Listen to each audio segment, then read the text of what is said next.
This is R.J. Rushdoony, easy chair number 407, April the 13th, 1998.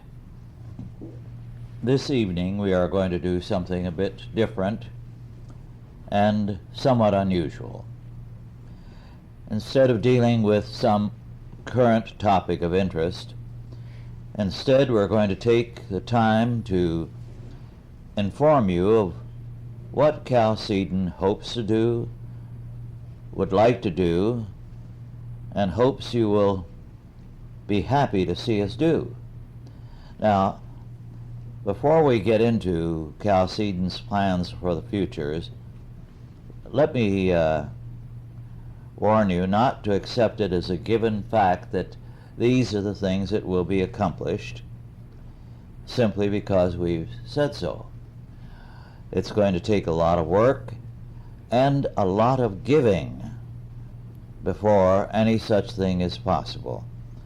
I know that some years ago I mentioned on a tape something we hoped to do if the funds were forthcoming, and I felt afterwards that perhaps it was a mistake because everyone was expecting it who never showed the least interest in giving it, but wanted it to be an accomplished fact.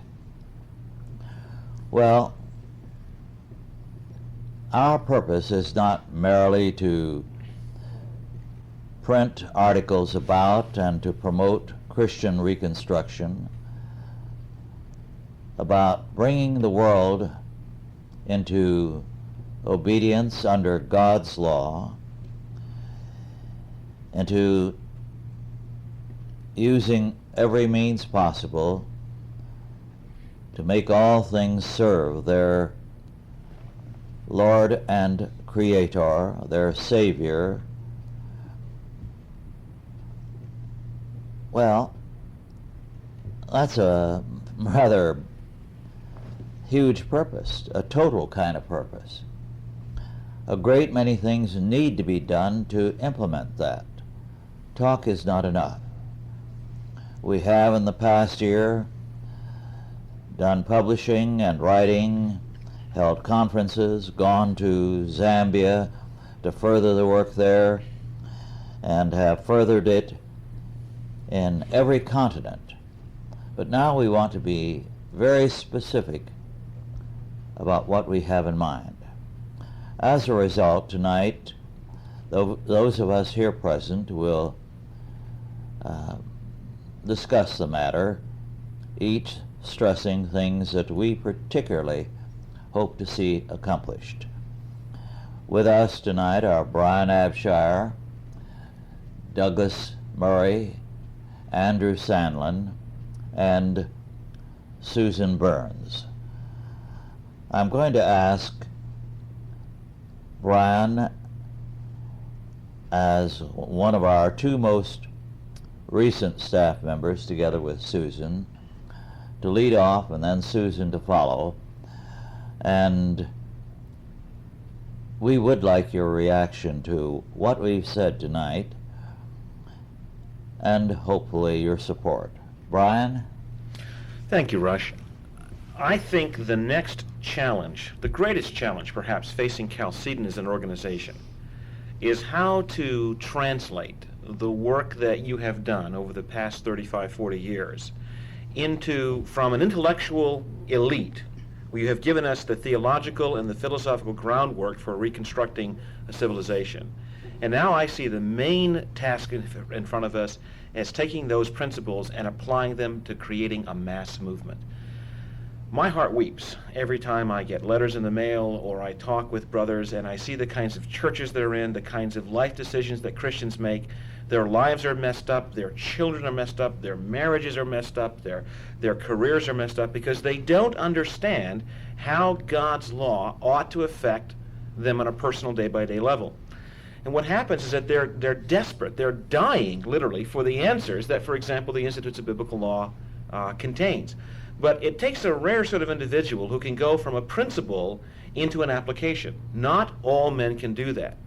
So what I would like to see Chalcedon do over the next 10 or 15 years is go from being an intellectual source, which I think we always need to be, but to becoming a mass movement. And that means to break God's law down into practical principles so that we can therefore influence not just a person here or a person there, but a whole church. I say it unabashedly. My goal in my life ministry is that every Arminian out there, I want to win to a consistent biblical worldview. Every person is an antinomian, but yet does claim the name of Christ. I want to bring them into our camp. I want to show them how their deepest longings and desires and their frustrations and problems have resolutions and have solutions inside God's law. And so therefore we need to, I think, take the great work and continue to it, but the foundation has been laid, and now we need to start building a structure around it. I don't want to be critical or I don't want to be nasty when I say this, but Rush has given, I think, us tremendous works, and other people have taken his ideas and have built on them. And this is where it gets to be kind of cynical. I'm not always happy with what I see them doing with what Rush has done. And as I said, it is difficult. It takes a certain kind of, I think, mentality, a certain kind of gift to go from a principle into an application. How do you actually break it down? And so my goal over the next 10 or 15 years, Lord willing, is to actually work to create practical methods of bringing these things around. Now, I'm not sure how much you want me to go into detail at this particular point. Several ways of doing it. One, Chalcedon needs to get behind a university system. We need to develop desperately an alternative to the present educational mess.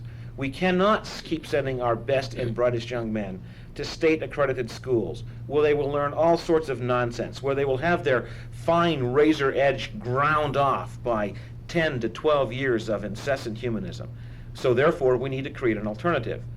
Now, that's a multi-million-dollar kind of deal, and there's no way that at least God hasn't shown he's going to give us those kinds of assets yet. So since the task needs to be done and we don't have the resources, we need to create an alternative educational system. And I think God has been very gracious because in the last 20 years, with the growth of the homeschool movement, for example, we have now a whole generation of young people who have grown up who have learned that they can get a better education outside of the traditional educational structure. Well, those kids are now 17, 18, 19 years old, and their parents are saying, look, we've protected them from humanism their whole lives. We've given them a Christian education. Now we want to send them into this citadel of Satan in a secular university and have them humiliated and have their faith attacked. Why isn't there something that can continue on the basis? And sadly, Christian universities and colleges are often not much better than the secular institutions. They simply teach the same courses with a few Bible verses and an occasional prayer dropped in. I think the time is right for us to create an alternative educational opportunity. 3 years ago, I proposed at Rush's 80th birthday party the concept of an internet seminary. And since that time, the concept has grown as that people said, yes, we need a seminary to train our pastors, but we need a university to continue our children, a really good university. And using the power of computing and the internet, we can create a cost-effective alternative to the traditional 4 years of grind, paying professors to teach the same lectures over and over and over again. We have a way of doing something different. As good an education, at least, if not a better education, but people don't have to give up their jobs, their families. They don't have to come under the influence of other people. We can create a good alternative. And I think that's something that we desperately need to do. Now, it will take some financing to get it off the ground. That's the bad news. And but the good news is that once we get the mechanism up and running, I'm thinking from the cost analysis we've done, it should be self-supporting. So unlike these, because we're not building Ivy League buildings, we're not building huge physical plants, we're not building sports arenas, we're not building massive libraries. What happens is that people take advantage of the resources that are already there. They connect into the university through their internet connection on their computer. They download their lectures, and so you're not paying the staff to teach the same lecture over and over again. You're not paying somebody to keep up the grounds. It's nice to have those kinds of things if you've got the money, but we can afford to give people a cost-effective, excellent education, and the system should make money for itself. And that's a project that is ready to go. All we need is basically the startup capital, and we could have the whole thing up and running within a year's time. And Brian, we've been discussing, you and I and Rush, about ways to raise money.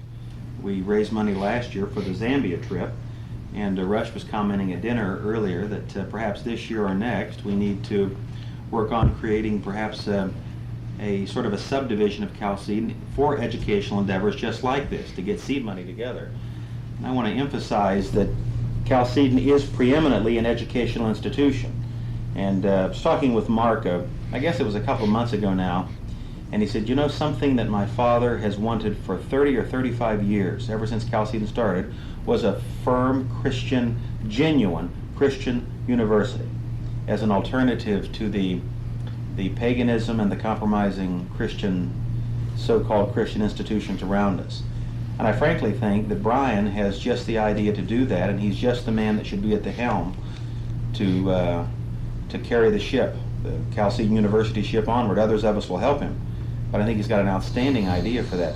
Brian, would you mind going into, and we don't take a lot of time here, but some of the specific matters that you would have mentioned a couple of years ago, and some ways that we can accomplish this, and the kind of courses that we could possibly offer? Well, it's interesting that you should mention that, especially in connection with Zambia, Andrew, because the advantage of what we're doing here is that we put our entire university curriculum on an internet server, and therefore people not only in this country but from all over the world can become a part of our institution. We don't have to build, for example, a full 4-year Bible college in Zambia, which is going to cost us millions of dollars to pay for the staff and the land, and even if they give us the land, which they promised us to do. But instead, we can create a system, buy a guy a computer. He can connect to our system through the internet, which they have in Zambia. There's no place in the world these days that's apart from the internet.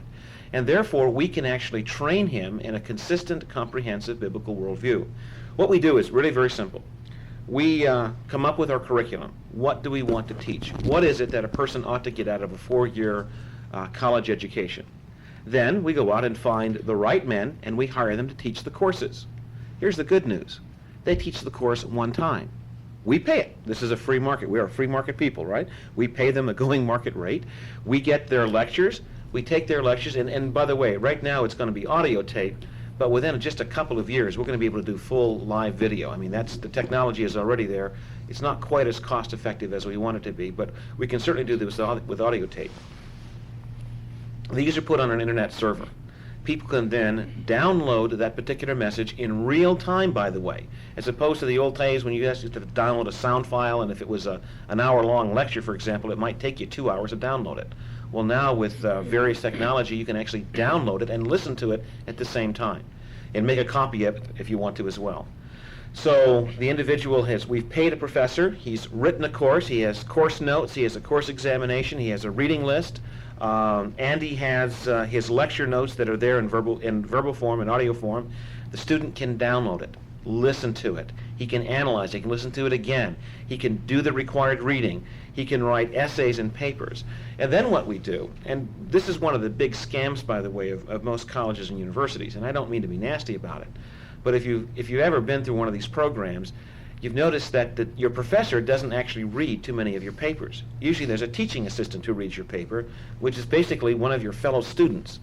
Well, we can hire people to actually read the papers that people are doing. It could be the professor, for example. We can pay him on a per piece basis, right? This is part of his job. But the fact is that the student's tuition ought to be able to cover the cost of that. So he's getting a good education. Furthermore, we set up chat rooms. And there's a new thing now where you can actually phone in from all over the world through the internet and talk in real time like you're talking on a telephone conference call. So you can get a small group discussion of 4 or 5 guys, and it's the interaction, of course, that's one of the main benefits you get from a college education, the stimulating ideas, the sharpening, iron sharpens iron, so one man sharpens another, says Scripture. Those are all good side benefits of a college education. We can do that for people. We can provide that same thing. But they don't have to move 3,000 miles away. They don't have to uproot themselves. They don't have to try to find money to provide themselves an apartment and food. Hey, they can live at home. Wow. What an idea. They can get a job.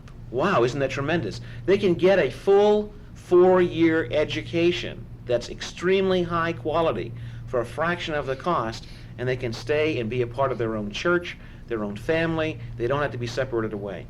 Most parents recognize, Christian parents recognize, that their children are most at danger when they go away to university or college. That's when their kids pick up the rubbish that can set them back for years and years in their spiritual life and their dominion calling. Instead, we can develop a whole new system of it. We can go that all the way through. Now, there are a couple of ways that we can run it. For example, we might not be able to teach all the college courses that a person might want to take. If somebody, say, wanted to become an engineer, well, it's highly unlikely that we're going to be able to, at least initially, hire someone to teach a full engineering course. But you know what? Engineering is a pretty safe subject. You can probably go down to your local four-year college and take your engineering courses because it doesn't change too much. It's the liberal arts courses you have to be careful of. So what Chalcedon University can do is say, okay, you want to do a degree in engineering? Fine, go to the University of California and take the courses that you want in engineering, but then we'll give you the first 2 years of your education in building a comprehensive, consistent biblical worldview. So now you can interpret this from a Christian perspective.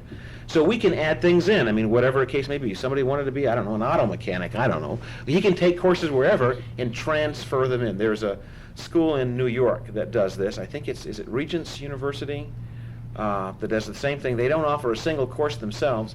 They're just a collection house for other people bringing their courses in. Well, we can do them one better because we actually have a product that needs to be offered, and that is how to think biblically about the world.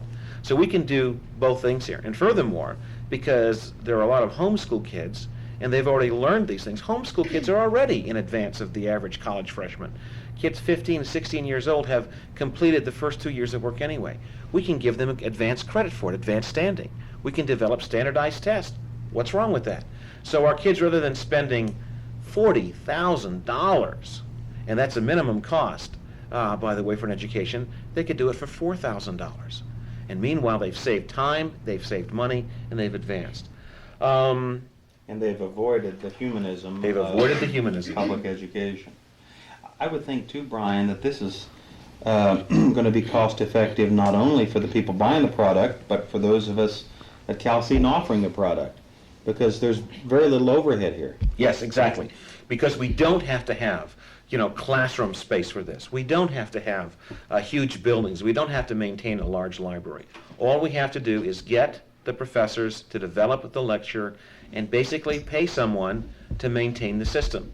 And basically you have a computer geek, and I know plenty of them, to run the administration part of it, as well as make sure the computer and connections are up and running and that sort of thing is going. People can call in 24 hours a day. There's no reason why our brothers and sisters in Australia or Indonesia or Hong Kong or Africa, why they shouldn't be able to come into the system whenever it fits their purposes to do so, download what they need and go out. The other thing that we can do, this is wonderful technology. It's here. I mean, in fact, you can buy it all over the place. But we can come up with your 4-year Chalcedon University. These are the books, the classic books that you need to get into your head. We can buy those books, buy the rights to them. A lot of them in public domain. Put them on one CD-ROM. And that book then, that CD-ROM contains an entire library of good reference materials. And they get that as a part of it. For example, maybe some of Rush's books or some of the stuff that we've written. But classic books, classic theology, classic history, things like that you can't just get anymore. And so therefore a person's not only getting an education, but he's getting a library. All right, granted. Everyone knows reading a book on computer is not the easiest thing to do. Okay, so maybe it costs you $2.50 to print the stupid book off on your printer. But you've got then a real hardbound book that you can use for the rest of your life. And the information is always there. And furthermore, think about what this means for brothers in persecuted countries. They can swap the files back and forth. They can educate each other. They're not just dependent upon the brave guys like Peter Hammond or Brother Andrew or these other guys that were risking life and limb to sneak a few precious books across the border. Man, on one CD-ROM, we can give them an entire reformed theological library. Brian, it seems to me that this could be a means of educating an entire generation of Christian Reconstructionists, and this should be especially attractive to homeschoolers. Most of them don't want to send their children off to pagan schools, or virtually all of them. Not one of them would. But I think if we implement this program, this could be the means of, or serve as the engine of the mass movement that you talked about earlier, because this can disseminate our vision very widely and very quickly. to lots and lots of people. People who are homeschoolers but may not necessarily be Reconstructionist or even Reform. They're looking for a good alternative. We can give it to them. This is something that I think Christians need to come to grips with, and people in our camp. I got a lot of friends who've got masters, who are working on their doctorates, and they're Reconstructionists. They have a real heart and a vision for seeing Christian civilization restored. But sometimes they don't realize that after they've spent all that time and all that energy getting that degree from that impeccable, accredited academic institution, no one's ever going to hire them. Christian colleges and universities and seminaries don't want them.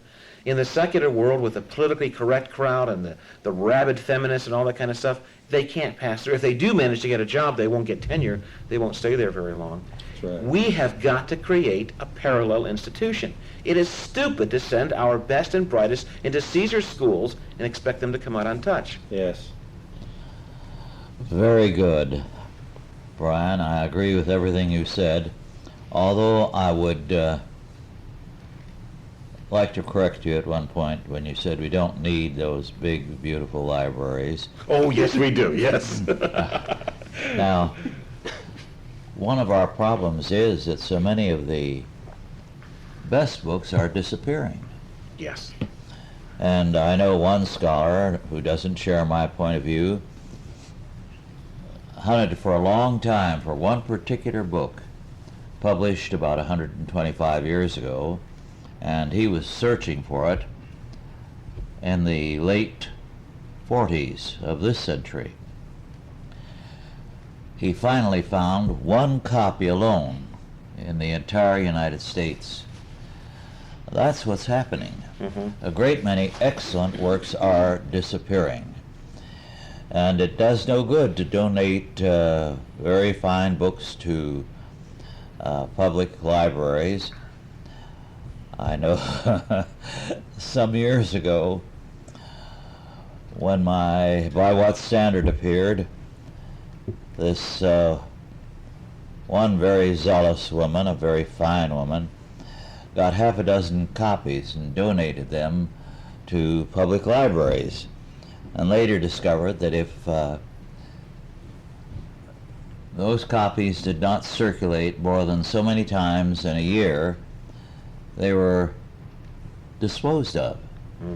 And a great many wonderful books are disappearing, so we do need to accumulate a library, and I believe this is an essential part of our responsibility to the future. Rush, what I was going to say is that we take those great, rare, precious books, we digitize them, put them in electronic format, and we can disseminate them. And Yes. that's what I'm talking about. I know, in terms I of, understand, but I didn't want Okay. anyone to get the wrong impression. Okay.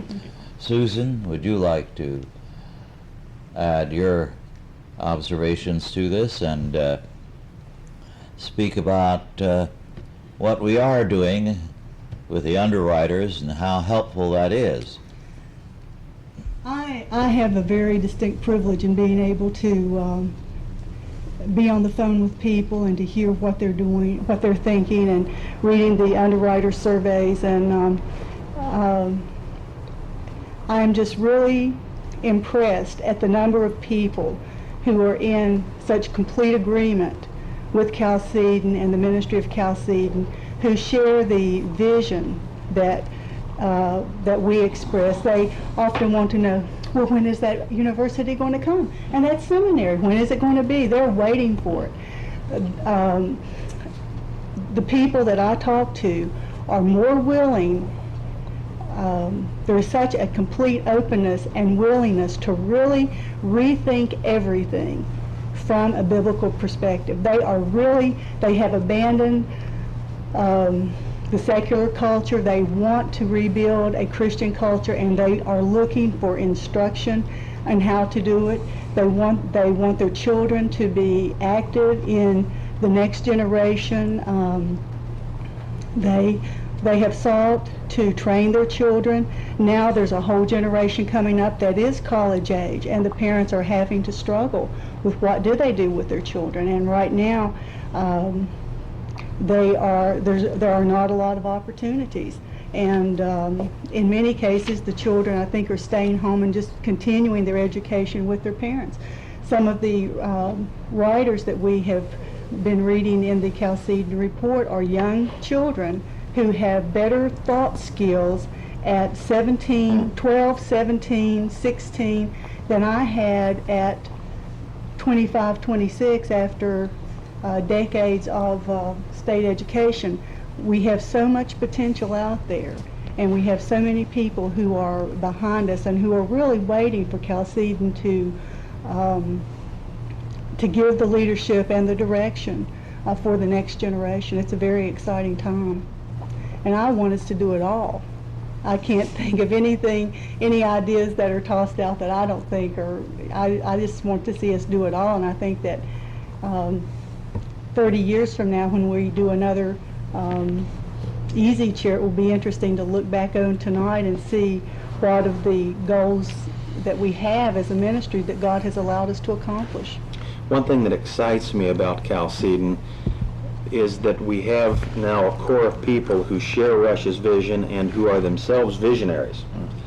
And like Susan, want to do everything. Well, we may not be able to accomplish everything, but I like the old adage, blessed are they who aim at nothing, for they will surely hit it. Mm-hmm. We have objectives that we want to accomplish, and we're going to be talking about them, and by God's grace, and as Rush has pointed out, with your support, some of them, and we hope one day all of them, can in fact be accomplished. I want to encourage those of you who are not on our underwriters list to join, please, because our future does require that we have steady support. It's difficult when, as in a recent year, 1 month you get about $130,000, and then a couple of months you're down to 28.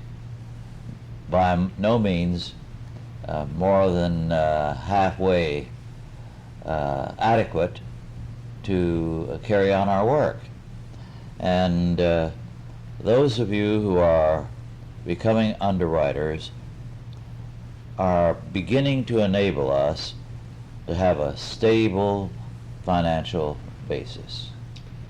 And Mark is not here tonight. He's away with the school at a science camp, but I think he pointed out in a recent article in the Chalcedon report how that some of the things we've been doing the last couple of years, the publication of some of the monographs and conferences, simply would not have been possible apart from the support of the underwriters. So if we can maintain our present underwriters and we can gain new underwriters, I think that we're going to be able to accomplish a number of things that we'll be talking about tonight.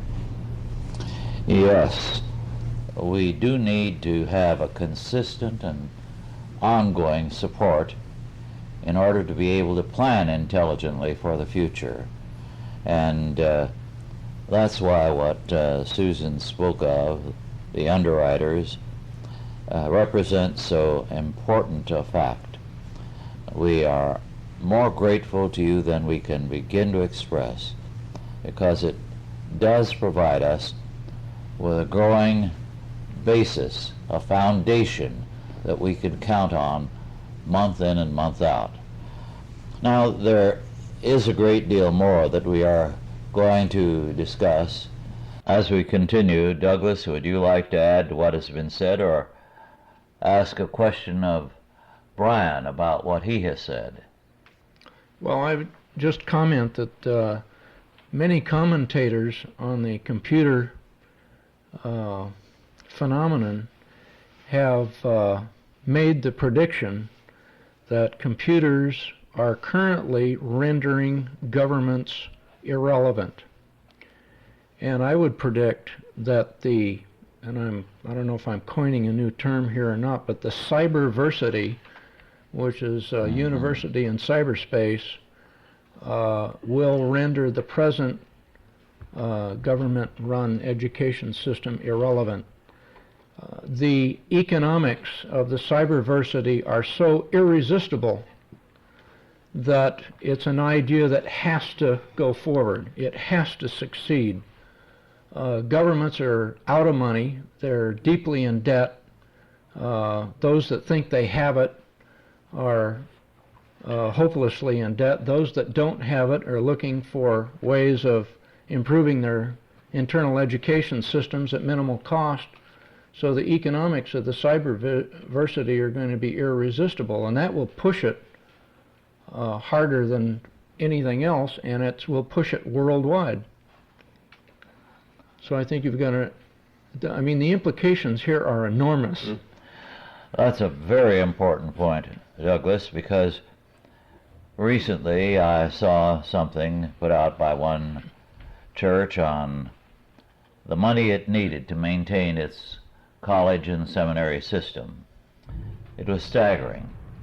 At the same time, there's been a great deal on television about the needs here in the state for vast sums of funding to maintain the public educational system, so that I would say the traditional forms of schooling are beginning to price themselves out of the market. Well, just in this county as an indication, one of the supervisors had the auditor controller, the county auditor controller, so these are official figures. They're not something that somebody with an agenda, a hidden agenda, put together, that education in this county consumes 10 times all of the other governmental functions combined. And we have to assume that this is not an isolated circumstance. This is probably repeated, I'm sure, throughout California. We have a bond issue that's going to be voted on tomorrow, as a matter of fact, in this county, and everybody I talk to is going to vote against it. There's been heavy lobbying trying to push it through, but people are that I've talked to are voting against it, not because they want to deprive children of the education, but it's the kind of education. People that are pushing these agendas, you know, for public education are not asking the right questions. They're trying to sell it on the basis you cannot deprive your children of the public facilities for public education. But people are rebelling. It's the only means they have left of rebelling against the humanism and the destructive kind of education that they're getting in the public sector. And the only thing that they have left is to vote against bond issues for any more facilities for public education. And there have been, the last 3 or 4 in this county have failed, and they're failing in county after county throughout this state. And the educators, curiously enough, are dumbfounded because they feel that people are cutting off the next generation. But they're not asking the right questions. You know, why are you doing this to us? You know, they feel that they're being unjustly punished by not passing these bond issues. And people are just very quietly going to the polls, picking the no lever, and waiting for them to ask the right questions. It's the substance of the education that is the crux of it. And people are starting to figure it out all over this country, that their kids not only are being shortchanged, they're being put into dangerous environments and intellectually destructive environment. So the average guy on the street's starting to figure it out. So the cyberversity answers a lot of need for them. They don't have to buy their kid an expensive bulletproof vest to attend grammar school. They don't have to go through a severe time juggling act to try to carry their kids to school and still try to get to work on time in both inclement weather and so forth. And I think it will help in many households, will help the mothers stay home and teach their kids. It will encourage them to.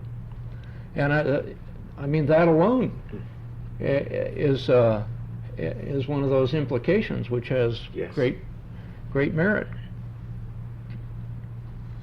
Very good. Andrew?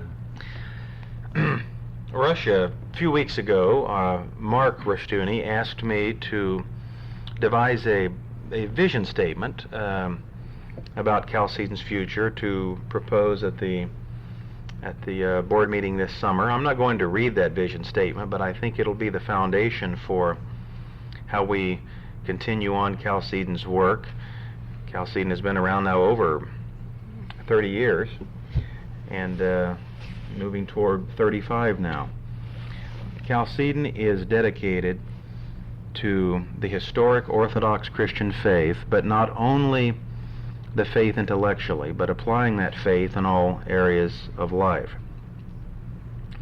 We're dedicated to individual liberty.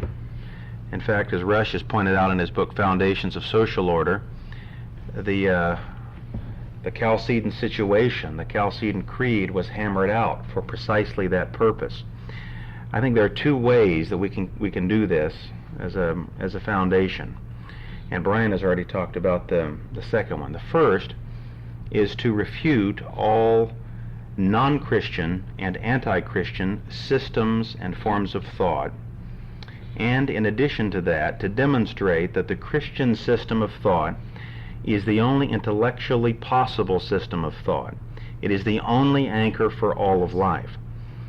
And of course, Rush's works and other Chalcedon works, but especially Rush's works, have demonstrated that very effectively. And that's one reason that we want to keep all of those in print.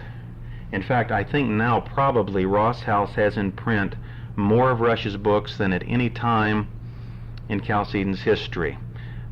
We thank God for that, and with your help, we want to get more and more of them back into print.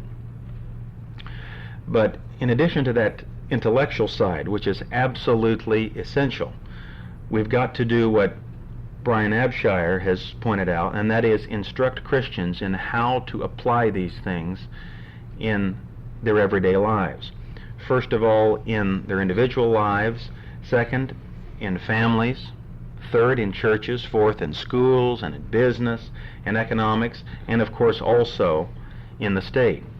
The entire goal in doing all of this is to reconstruct society on an explicitly biblical basis and restore a Christian culture, a Christian civilization. In fact, I guess it's a couple of weeks now, Brian Abshire, pastor of Reformed Heritage Church, will be hosting a special one-day Chalcedon conference in Modesto on that topic of restoring Christian civilization. That's what Chalcedon is all about. We do this on an explicitly Van Tillian basis. Rush's ministry has been greatly shaped by the works of Cornelius Van Til and his theology, his theory of knowledge, which we call his epistemology, and his apologetic method, uncompromising. That is the only thing that is going to keep us from falling into error. So many other organizations, Christian organizations, churches and denominations, compromise the faith because they're not sufficiently presuppositional. That is, they do not take the Christian faith and the Bible as the absolute starting point, but want to have some area of neutrality with unbelievers. But of course that's an impossibility. As Van Til pointed out, we have to believe the Bible and presuppose the Bible to know anything at all. And that, of course, is Chalcedon's dedicated to that and will continue to be dedicated to that. Now, some of the things that we want to do short term in the next year or so are to produce more monographs. We already have some of them out. These are the shorter writings to go along with the longer scholarly writings. And you see here we're hitting both sides here. We'll have the longer scholarly writings, but also the shorter ones, as Brian was talking about, to hit on those very important practical issues that help people in their lives. Which and also serve as an introduction to the broader issues. Absolutely. The more intellectual issues, yeah. You know, in doing this, Brian, what we're able to do is we're able to be more comprehensive, I think, than ever. We hope by the time you receive this tape that Brian Abshire's monograph will be out, and that is The Church is God's Armory. Outstanding biblical advice, suggestions about maintaining about the church's proper role, biblical role in society. The church is in a terrible condition, and Brian's manuscript demonstrates how we can get out of it. Just very practical, theologically sound, don't misunderstand, but very practical points that ministers and elders can read and can make changes in their church right away. He's also got a couple of others on relational theonomy, dealing with our brothers, reconstructing the family, and a host of others that, God willing, we'll be able to do in the future. We're also wanting to do a shorter work on God's law, the foundation of Christian culture, a shorter work of mine on the coherence of gospel and law. Steve Schlissel, who's doing some outstanding work on the covenant. We're wanting to publish some of his works.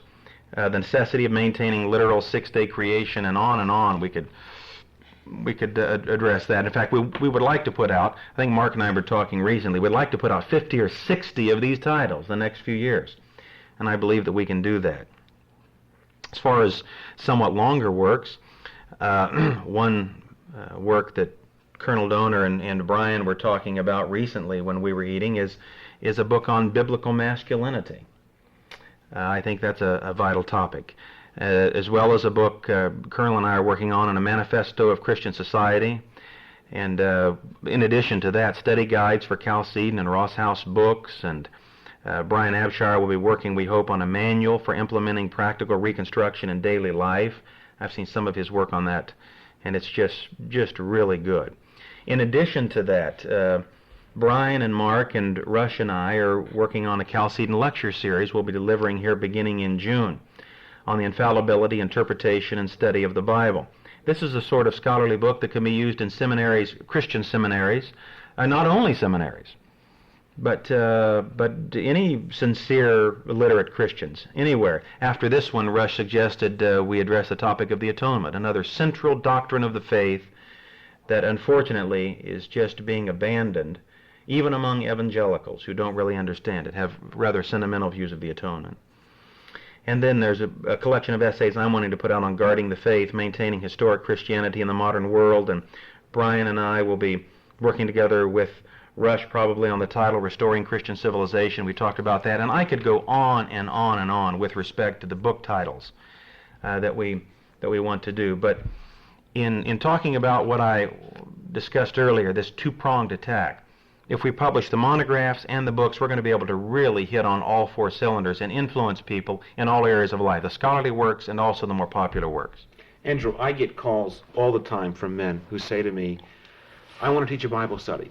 I got a group of men in my church. Where do I go? I've got some guys that are maybe in this business associates who are all Christians, and we want to look at these things, but I can't give them the institutes to read. I mean, it frightens them. They're not ready for that. They're not ready for the meat because they haven't had the milk. The monographs that you're editing fit that niche perfectly. And we'll introduce them to the other works. Yes, that's precisely correct. And they're written so that housewives can read them, and high school students, and college students. And we'll get later, Brian, to talking about college ministries and so forth.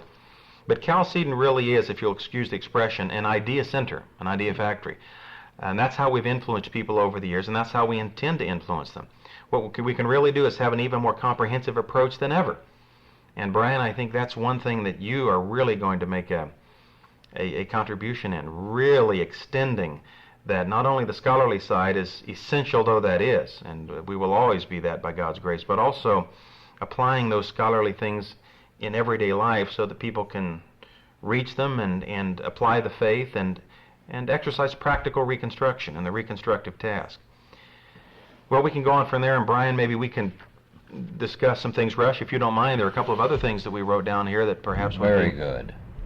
One thing that Brian has been wanting to do is influence churches, and I think one way to do that is holding elders conferences. Exactly. The idea is that if you publish 100 books, you have to have 100 people read those books, and you've influenced 100 people. Well, okay, good. You sold 100 books, you've influenced 100 people. But if you get one pastor, and you get a hold of his heart, and you get a hold of his head, you've influenced his entire church. And so what we'd like to do, and starting this year, in fact, this is one of the reasons why I moved to California in the first place, is to be able to work closely with Andrew and Mark and Rush, is that we want to have conferences designed specifically for elders, both ruling elders or teaching elders or whatever, teaching them how the Word of God applies to their very practical situations, how they can bring reformation and reconstruction to their churches. I know these guys all over the country. In my own church, my own denomination, we have a lot of guys that love God's law. But because of the situations they're in, they have to keep a low profile. They want to bring their people along, but they don't know quite how to do it. Well, we've got a good collection of men here who have some real practical wisdom. So we're going to teach them how to bring reformation to their churches, how to do it gently and lovingly, without it blowing up in their faces like a landmine, but so they can start moving people along. It's very, very hard. Not everyone is called to be a John Knox and face down the Queen and survive it. Not everyone's called to be a John the Baptist and face down Herod and get his head chopped off. Not everyone's called to be a Paul or a Peter and face down Caesar and be executed for it. Some men are supposed to be shepherds and pastors. They need to learn how they can change and transform their churches.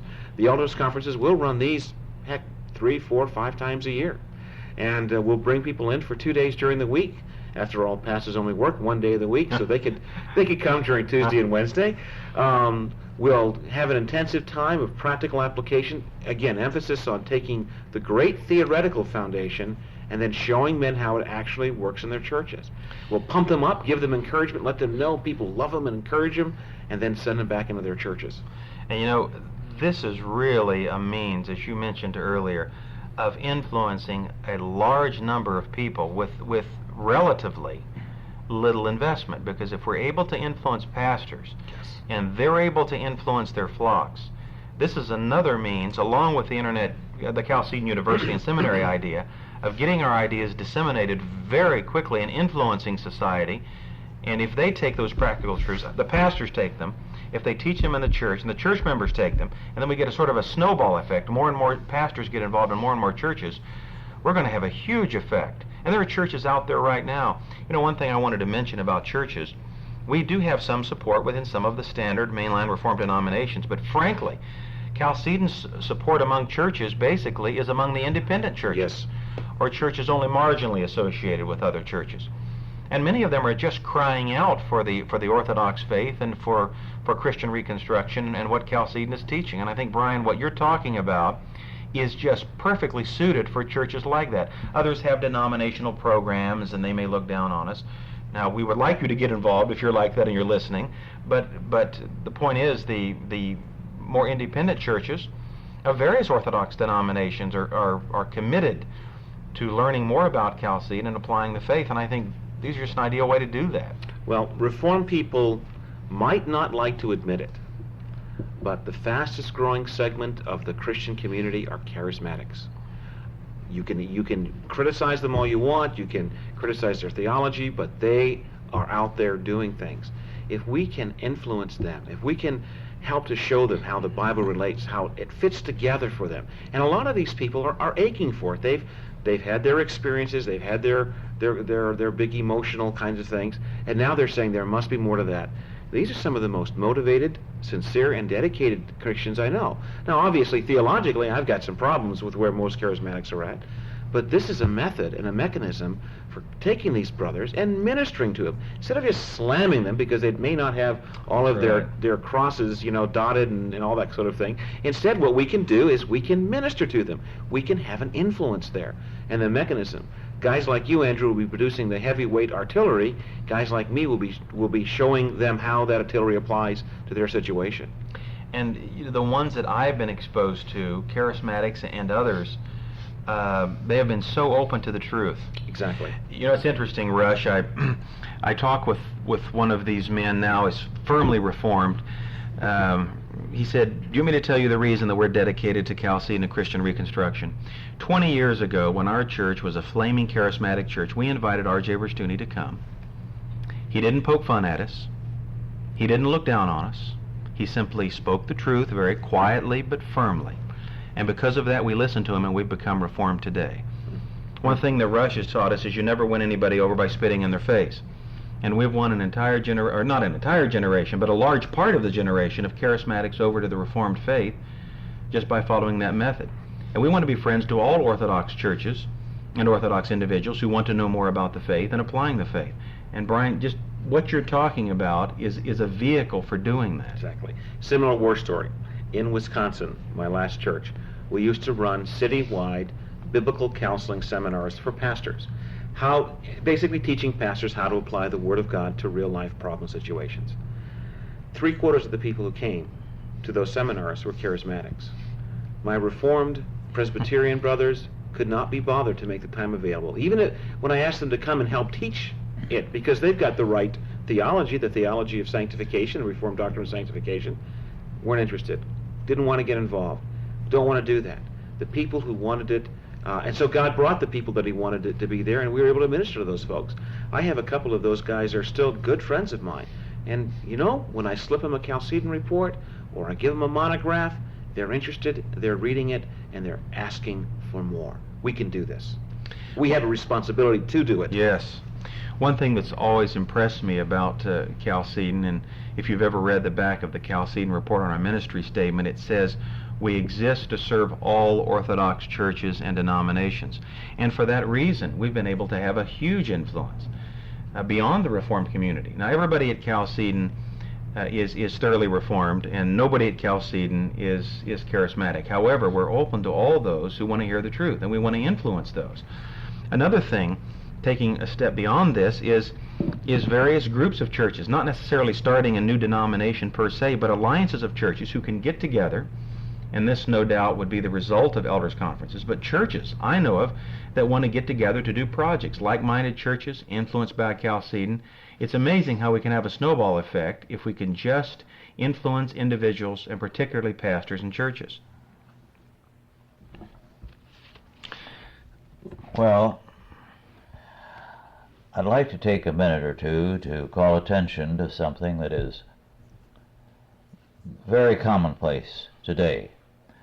Books are being written, or articles, the titles of which, or the subjects, are such things as the death of money, the death of politics, the death of the church, the death of this, that, and the other thing.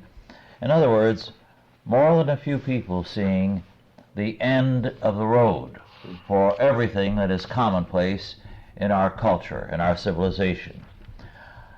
And there is a great deal of truth to their perspective, because we are approaching a time like the late Middle Ages, when medieval synthesis collapsed, or earlier when the Roman Empire collapsed. Nobody felt when a few thousands of barbarians, as William Carroll Bark pointed out, crossed the borders and started pillaging the Roman Empire, because the millions of Rome did not think Rome was worth defending. And so a few 10,000 barbarians walked at will through most of the empire. More and more people in our civilization don't feel it's worth defending. That poses a major problem. Well, the problem is not going to go away because we go on doing the same thing day after day. An interesting article in a major weekly recently called attention to the fact that the massive propaganda and educational campaign against drugs in the public schools and via television has accomplished nothing. In fact, the program seems to be attended by an increase in drug use, so it's having a negative impact. But they don't know what else to do but to go on doing the same kind of thing. So the answers our culture is providing in one area after another are being shown to be impotent, but they're the only answers they want to give. Well, the solution has to be a radically different one, a Christian one. One scholar told me recently that he believed that the coming economic collapse was going to be different from 1929. It was not going to be just an economic depression. It was going to be the beginning of a growing collapse of everything our civilization believes in.